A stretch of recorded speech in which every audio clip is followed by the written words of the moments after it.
আজকে চলে গিয়েছিলাম আমার ফ্রেন্ডের বাসায়। হঠাৎ করে ফ্রেন্ড ফোন দিয়ে বলল বাসায় যাওয়ার জন্য।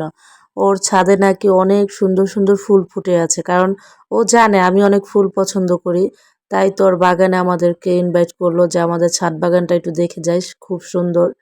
তাই আমিও চলে গেলাম। তানিশামণি তো খুবই খুশি, ওইখানে যা বলতেছে, বন্ধুরা দেখো কি সুন্দর ফুল, লাইক করবে, কমেন্টস করবে, না হলে তোমাদের ফুল দিব না। তারপরে এই ফুলটা নিয়েও ঢং করছে।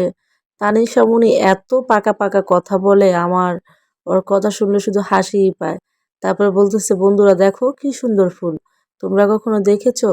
পরে আমি একটা ধমক দেওয়ানো, খুবই রাগ করেছে, তাই আমার সাথে কথা বলে না, ওদিকে এদিকে চলে যাচ্ছে। আমি বলছি যে ছাদ বাগানটা একটু তুমি দেখাও সবাইকে, সবাই অনেক পছন্দ করবে।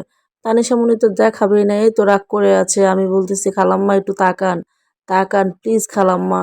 কত সুন্দর কথা বলছি তাও মেয়েটা তাকাচ্ছে না, এত পাকুনির পাকুনি। ফাইনালি তাকাই,